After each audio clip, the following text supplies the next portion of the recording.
निर्धार करूया, समृद्धी आणूया, निर्धार करूया, समृद्धी आणूया, संकल्प प्रगतीचा आहे, मी राष्ट्रवादीचा आहे, मी राष्ट्रवादीचा आहे, संकल्प प्रगतीचा आहे, मी राष्ट्रवादीचा आहे. नवजग, बदलतं तंत्रज्ञान आणि आधुनिक उस्मानाबादसाठी आपल्या ज्या कल्पना असतील, संकल्पना असतील, त्याच्याबद्दल आम्हाला तुमच्याशी मनःपूर्वक हितगुज करायचं आहे. तुमच्या सूचना आणि कल्पनांवरच चौफेर विकासाची दिशा ठरणार आहे. आपल्या जिल्ह्याच्या समृद्धीचा निर्धार करत असताना सर्वांगीण प्रगतीसाठी संकल्प 2020च्या माध्यमातून आम्ही आपल्यासोबत संवाद साधण्यासाठी येत आहोत. या अभियानाच्या माध्यमातून आपला सक्रिय सहभाग अपेक्षित आहे.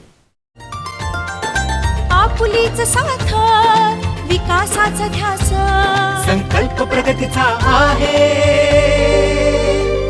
मी राष्ट्रवादीचा आहे, मी राष्ट्रवादीचा आहे, संकल्प प्रगतीचा आहे, मी राष्ट्रवादीचा आहे.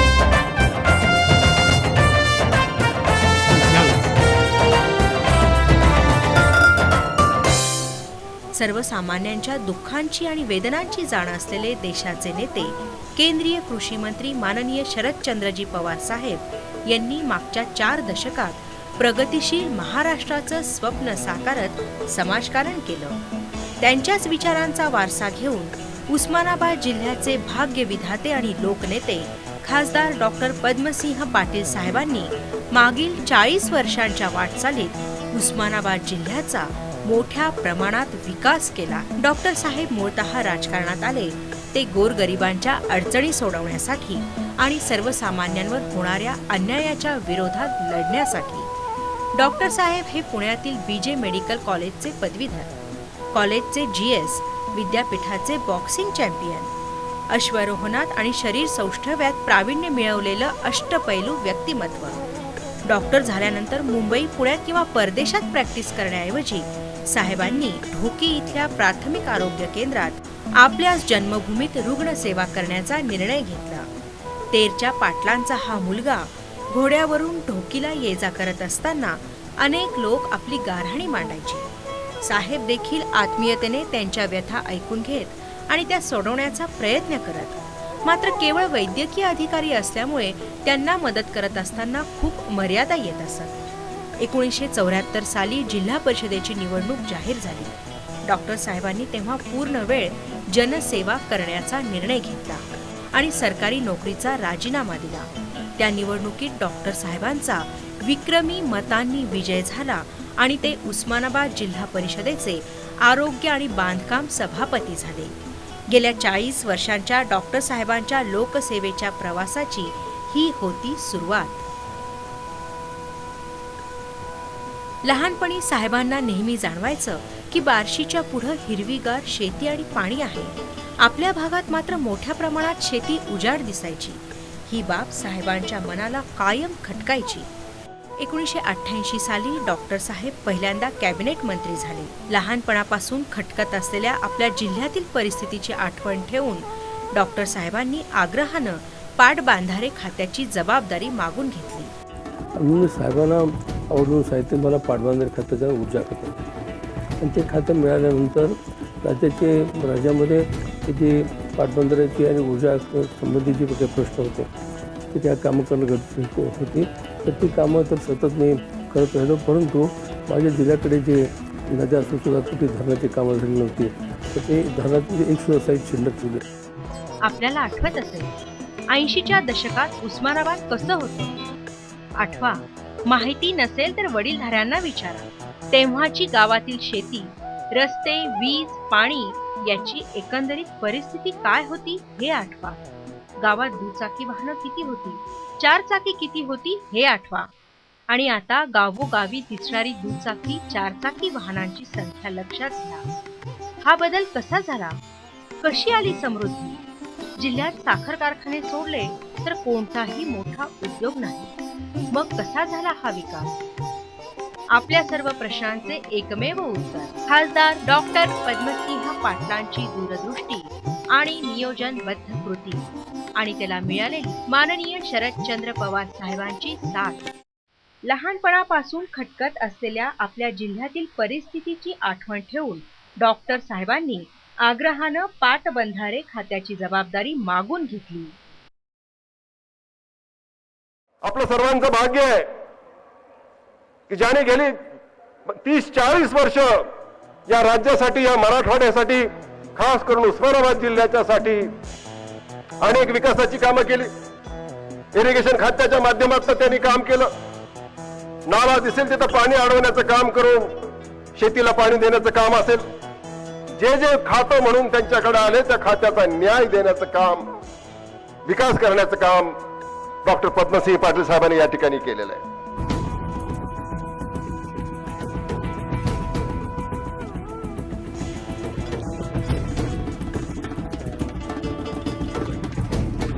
पाण्याची अशी परिस्थिती होती की इथं पाणी आम्हाला कमीत कमी 2 किलोमीटरच्या अंतरावरून 3 किलोमीटरच्या अंतरावरून पाणी आणावं लागत होतं. अशी 2-3 शेततळे केले मोठमोठे. त्या तळ्याचा पूर्ण फायदा ही बलसूरला झाला. जिल्ह्यात या काळात ऊसाचं क्षेत्र देखील 4 पटीनं वाढलं. कृषी खात्याच्या अधिकृत आकडेवारीनुसार 2010-11 आणि 2011-12 साली पाऊस समाधानकारक असताना आपल्या जिल्ह्यात या दोन्ही वर्षी 40 लाख टनांपेक्षा जास्त ऊसाचं उत्पादन झालं आणि 800 कोटींपेक्षा जास्त रक्कम जिल्ह्यातील शेतकऱ्यांच्या हातात पडली. इतर पिकांच्या माध्यमातून उपलब्ध झालेलं उत्पन्न हे वेगळंच. 2000 साली परत एकदा पाटबंधारे खात्याचा पदभार स्वीकारल्यानंतर डॉक्टर साहेबांनी कृष्णा खोऱ्यातील मराठवाड्याच्या हक्काचं 21 TMC पाणी मंजूर करून घेण्याचा निश्चय केला. तत्कालीन मुख्यमंत्री विलासराव देशमुख साहेबांच्या मदतीनं आग्रही आणि आक्रमक लढा देऊन 2002 साली मंत्रिमंडळाच्या बैठकीत मान्यता मिळवून दिली. 2007 मध्ये 7 TMCच्या पहिल्या टप्प्याला प्रशासकीय मंजुरी मिळाली आणि कामांना सुरुवात झाली. आवश्यक निधीसाठी जागतिक बँकेकडे केंद्र शासनाच्या माध्यमातून जलसंपदा विभाग प्रयत्न करीत आहे. उस्मानाबादचा विकास करत असताना साहेबांनी ऊर्जा खात्याच्या माध्यमातून जिल्ह्यातील नागरिकांची आणि खास करून शेतकऱ्यांची विजेची गरज लक्षात घेऊन खूप मोठ्या प्रमाणात वीज केंद्र, उपकेंद्र आणि वीज वितरणाचं जाळं निर्माण केलं. डॉक्टर साहेबांच्या प्रयत्नातून जिल्ह्यामध्ये झालेले रस्ते इतके पक्के होते की आजही कोणत्याही दिशेला आपल्या जिल्ह्यातील रस्ते हे इतर जिल्ह्यांच्या तुलनेत दर्जेदार असल्याचं दिसून येतं. उस्मानाबादला रेल्वे येऊ शकते ही कल्पनाच अनेकांना अशक्य वाटायची.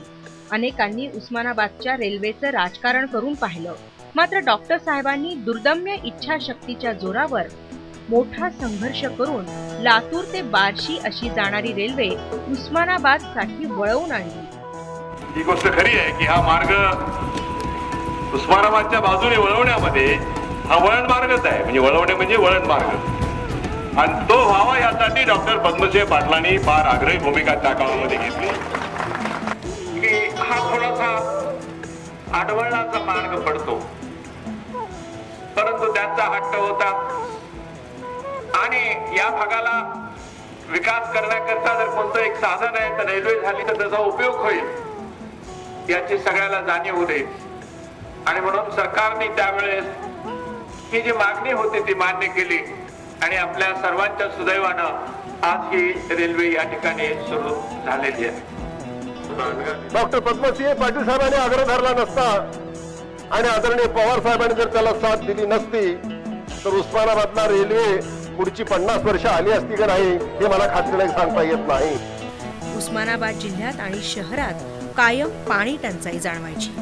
अनेक योजना कार्यरत असूनही पाऊस कमी झाला की पाणी टंचाईची तीव्रता वाढायची.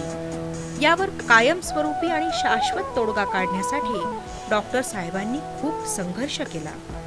त्यांनी 2004 साली तत्कालीन मंत्रिमंडळाच्या शेवटच्या बैठकीत उजनी धरणातील 160 लक्ष लिटर प्रतिदिन पाणी उस्मानाबादसाठी आरक्षित करून घेतलं. डॉक्टर पद्मसिंह पाटील साहेब महाराष्ट्र शासनामध्ये मंत्री असताना 2004 साली शेवटची जेव्हा कॅबिनेट मीटिंग झाली तेव्हा त्यांनी अतिशय आग्रहाने उजनी धरणामध्ये उस्मानाबाद शहरासाठी पाण्याचं आरक्षण करून घेतलं.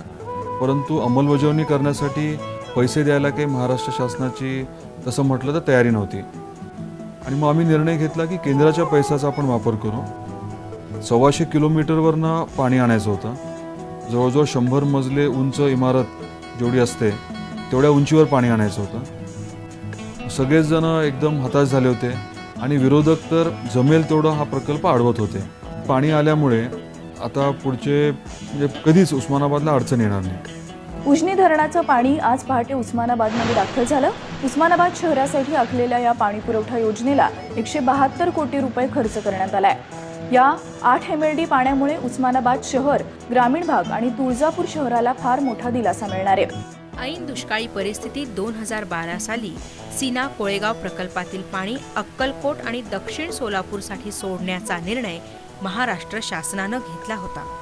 पिण्यासाठी पाणी द्यायला विरोध नाही, मात्र तीव्र पाणी टंचाईच्या काळात हे पाणी शेतीला देणं योग्य नाही अशी डॉक्टर साहेबांची भूमिका होती. पाणी सोडलं गेलं आणि शेतीला वापरलं जात आहे हे लक्षात आल्यावर डॉक्टर साहेब स्वतः रात्री 11च्या सुमारास घटनास्थळी पोहोचले. के जो सांसद पद्म सिंह पाटिल साहब वहाँ पर आ गए, उन्होंने भी वहाँ का मुआयना किया.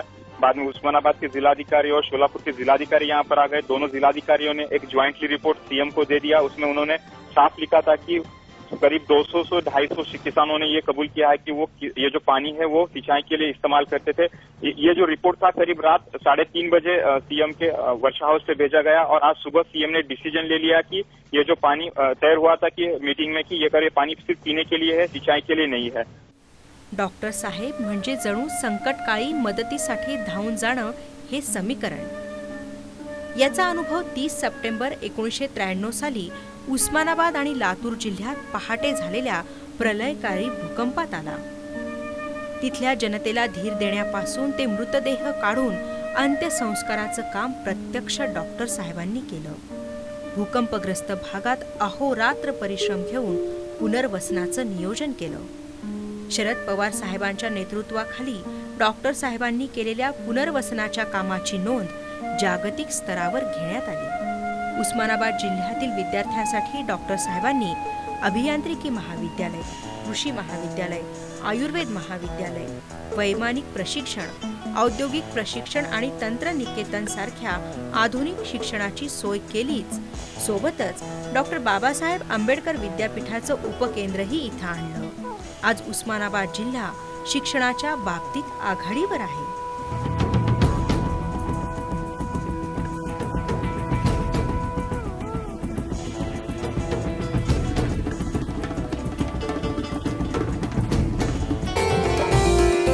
आपुलीच साथ विकासाचा ध्यास,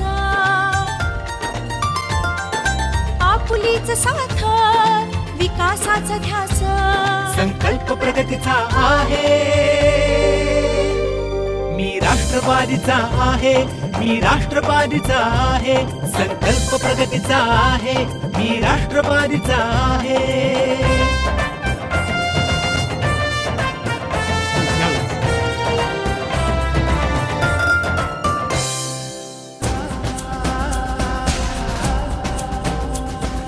डॉक्टर साहेबांचे सुपुत्र आमदार राणा जगजितसिंह पाटील साहेबांनी पिताजींचा वारसा पुढे चालवत कृषी खात्याच्या माध्यमातून उस्मानाबाद जिल्ह्यात शेतीत नवीन तंत्रज्ञानाचा वापर करून उत्पादकता वाढवण्याचा प्रयत्न केला.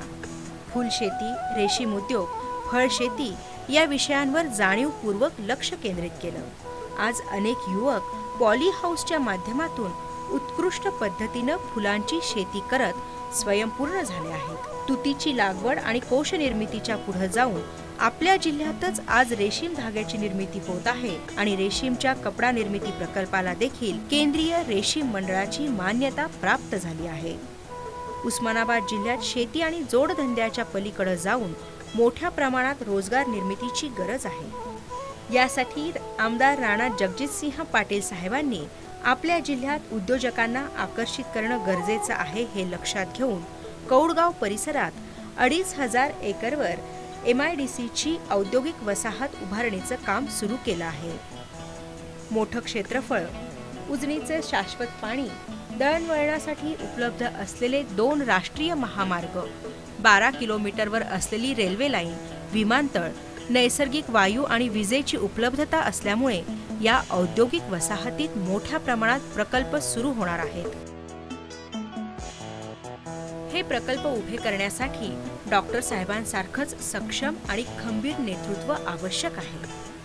उस्मानाबाद जिल्ह्यात वर्षातील 300 दिवस स्वच्छ सूर्यप्रकाश उपलब्ध असल्यानं सौर ऊर्जेवर आधारित वीज निर्मिती प्रकल्प आपल्या जिल्ह्यात आणण्याचा निर्णय आमदार राणा जगजितसिंह पाटील साहेब यांनी घेतला. आज तुळजापूर तालुक्यात 20 मेगावॅट वीज निर्मितीचा प्रकल्प सुरू आहे. अंदाजे 800 कोटी रुपये गुंतवणुकीचा 100 मेगावॅट वीज निर्मितीचा प्रकल्प महाजेनकोच्या माध्यमातून कौडगाव इथं मंजूर करून घेतला आहे. आगामी काळात 5,000 कोटी रुपये गुंतवणूक आणि 1,000 मेगावॅट वीज निर्मिती करणारे प्रकल्प उभे करण्याचा संकल्प आहे. उस्मानाबाद शहराच्या सौंदर्यात भर टाकण्यासाठी 5 मुख्य चौकात हायमास्ट लॅम्प बसवण्यात आले आहेत. तसंच शहरातील वाहतूक सुरळीत आणि शिस्तबद्ध होण्यासाठी ट्रॅफिक सिग्नल्स बसवण्यात आले आहेत.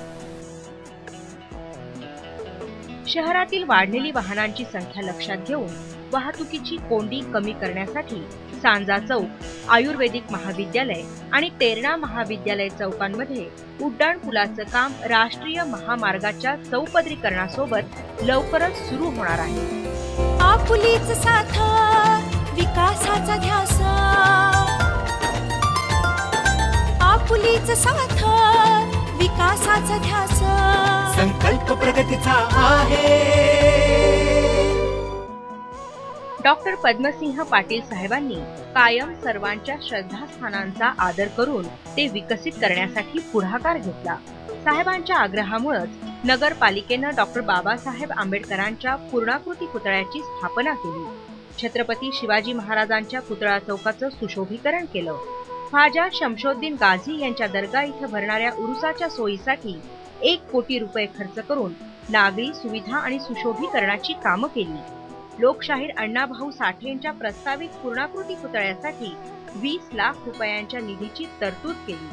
मंगळवेढा इथल्या महात्मा बसवेश्वर यांच्या जन्मस्थळाच्या विकासासाठी राणादादांच्या प्रयत्नांमुळे शासनानं 5 कोटी रुपयांच्या निधीसह 25 एकर जमीन मंजूर केली.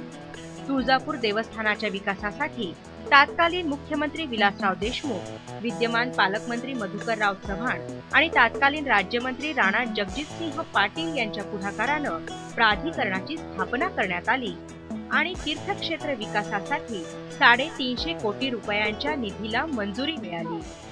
डॉक्टर साहेबांचा प्रेमळ स्वभाव, सर्व जाती धर्मांच्या लोकांबरोबर असलेले जिव्हाळ्याचे नाते, साहेबांकडे असणारा मायेचा ओलावा, साहेबांचं हळवं मन, चुकीच्या प्रवृत्तींविरुद्ध लढणारं पोलादी मन, कायम सत्याच्या बाजूनं उभं राहण्याची वृत्ती, अथक परिश्रम करण्याची सदैव तयारी, हातात घेतलेलं काम पूर्णत्वास न्यायची जिद्द, यामुळेच आपल्या परिसरातील लोकांची भक्कम साथ साहेबांना मिळत गेली. त्या मैत्रीच्या नात्याने ते सदैव वागतात. लोकांना त्यांना बघितल्यानंतर सुरुवातीला भीती वाटते, पण माझा अनुभव आहे हा माणूस निराळ आहे, तसा मनाचा हळवाही आहे हा माणूस, आणि एक असा अतिशय आपल्या मतदारसंघाकरता भांडणारा. उस्मानाबाद तालुक्यातील अंध, अपंग, विधवा, परित्यक्त्या, निराधारांना विविध शासकीय योजनांच्या माध्यमातून दरमहा आर्थिक मदत मिळावी यासाठी डॉक्टर साहेबांनी विशेष अभियान राबवलं. याकरता सलग 17-18 तास बैठक घेऊन जवळपास 20,000 गरजूंना लाभ मिळवून दिला. हा राज्यातील एक उच्चांक आहे. तेरणा पब्लिक चॅरिटेबल ट्रस्टच्या माध्यमातून डॉक्टर साहेबांनी सामाजिक बांधिलकी जपत तेरणा अभियांत्रिकी महाविद्यालयात शिकणाऱ्या गरीब आणि होतकरू विद्यार्थ्यांचं जवळपास 2 कोटी रुपये शैक्षणिक शुल्क माफ केलं आहे. सर्वधर्मीय सामूहिक विवाह सोहळे, दुष्काळाच्या काळात गुरांसाठी चारा डेपो, पिण्याच्या पाण्यासाठी टँकर यासारखे जनकल्याणकारी उपक्रम राबवले आहेत. यामुळेच डॉक्टर साहेबांच्या या कर्तृत्ववान कारकिर्दीचे साक्षीदार असणाऱ्या नागरिकांनी सन 2009 साली साहेबांना खासदार म्हणून लोकसभेमध्ये पाठवलं. त्याही ठिकाणी साहेबांनी आपल्या कर्तृत्वाची छाप टाकून उस्मानाबाद जिल्ह्यामध्ये सिंचनात भर पडावी या दृष्टीनं पाणलोट विकास कार्यक्रमाअंतर्गत जलसंधारणासाठी 250 कोटी रुपयांचा निधी खेचून आणला. तसंच शेतकऱ्यांना बांधावर खत पुरविण्याची कृषी कार्यालयामार्फत सोय केली. प्रधानमंत्री ग्रामसडक योजनेमधून रस्ते आणि पुलांसाठी 100 कोटी रुपयांपेक्षा जास्त निधी आणला. माननीय शरदचंद्रजी पवार साहेबांच्या नेतृत्वाखाली काम करत असताना डॉक्टर साहेबांनी शेतमालाच्या आधारभूत किमती वाढवण्यासाठी आवर्जून प्रयत्न केले. पवार साहेबांच्या दूरदृष्टीमुळे आणि त्यांनी घेतलेल्या अनेक महत्त्वाच्या निर्णयांमुळे गेल्या 5 वर्षात ऊसाचे दर 800 वरून 2200 रुपयांपर्यंत जाऊ शकले. सोयाबीनची किंमत 1200 रुपयांपासून 4000 रुपयांपर्यंत वाढू शकली. कापसाची किंमत देखील 1500 रुपयांवरून 5500 रुपये झाली आहे. आज आपला देश अन्नधान्याच्या बाबतीत स्वयंपूर्ण झाला आहे आणि मोठ्या प्रमाणात शेतमाल निर्यात करत आहे.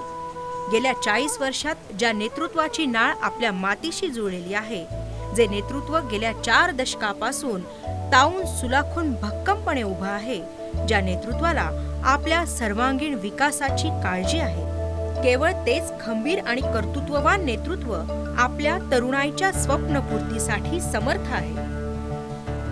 आम्ही तुमच्याकडे सकारात्मक विचारानं रचनात्मक विकासाचा उद्देश घेऊन येतो. आपल्याला सिंचनासाठी कृष्णा खोऱ्याचं पाणी, कौडगाव MIDCचं पूर्णत्व, उपकेंद्रात स्वतंत्र विद्यापीठाचा दर्जा मिळवणं, शासकीय वैद्यकीय महाविद्यालय सुरू करणं, सौर ऊर्जा प्रकल्पांची उभारणी, रोजगार निर्मिती यासारख्या अनेक जिव्हाळ्याच्या विषयांवर चर्चा करायची आहे. आपल्याशी रचनात्मक विकासावर मनमोकळी चर्चा करण्याचं संकल्प 2020 हे हक्काचं व्यासपीठ आहे. इथं विकासाचं व्यापक विचारमंथन होऊ द्या. तुमच्या मनातील भावभावना कळू द्या. एकत्र या. खासदार डॉक्टर पद्मसिंह पाटलांच्या साथीनं आपलं आधुनिक उस्मानाबादचं स्वप्न साकार करा. संकल्प 2020 या उस्मानाबादच्या विकास अभियानात सामील व्हा. माझ्या उस्मानाबाद जिल्ह्यातल्या शेवटच्या माणसाच्या जीवनामध्ये काहीतरी परिवर्तन करण्यासाठी मला दिलेल्या या सत्तेचा वापर केला पाहिजे, उपयोग केला पाहिजे, याशिवाय दुसरा विचार या ग्रस्ताने कधी केलेला नाही. निर्मळ मनाचा माणूस, स्वच्छपणानं बोलणारा आणि किंमत कष्ट करायची वेळ आली तर काय वाटेल ती किंमत द्यायला लागली तर त्याची तमा न बाळगता प्रचंड कष्ट करण्याच्या संबंधीची तयारी करणारा अशा प्रकारचा हा नेता अनेक वर्ष महाराष्ट्राच्या मध्ये आम्हाला लोकांना साथ देतोय. आज आम्हाला दिल्लीमध्ये साथीची गरज आहे, सहकार्याची गरज आहे आणि म्हणून दिल्लीमध्ये महाराष्ट्राच्या वतीनं काहीतरी राजकीय क्षेत्रामध्ये मोठं काम करायचं असेल तर या कामाला साथ द्यायला तेवढ्याच जीवाभावाचे सहकारी पाहिजेत आणि त्या जीवाभावाचा सहकारी म्हणून डॉक्टर पद्मसिंह पाटलांची निवड आज राष्ट्रवादी काँग्रेस पक्षाने या ठिकाणी केलेली आहे. त्यांना मोठ्या मताने विजयी करा. त्यांच्या घड्याळाच्या समोरचं चित्र समोर ठेवा, बटन दाबा आणि फार मोठ्या संख्येनं त्यांना आज देशाच्या लोकसभेमध्ये पाठवून आपल्या सगळ्यांची, महाराष्ट्राची आणि देशाची सेवा करण्याची संधी तुम्ही द्या. राष्ट्रवादी पुन्हा तोच जोश करूत जय घोष. मी उस्मानाबादचा आहे, मी राष्ट्रवादीचा आहे, मी राष्ट्रवादीचा आहे, मी राष्ट्रवादीचा आहे, मी राष्ट्रवादीचा आहे, मी उस्मानाबादचा आहे, मी राष्ट्रवादीचा आहे, मी उस्मानाबादचा आहे, मी राष्ट्रवादीचा आहे, मी उस्मानाबादचा आहे, मी राष्ट्रवादीचा आहे, मी उस्मानाबादचा आहे, मी राष्ट्रवादीचा आहे.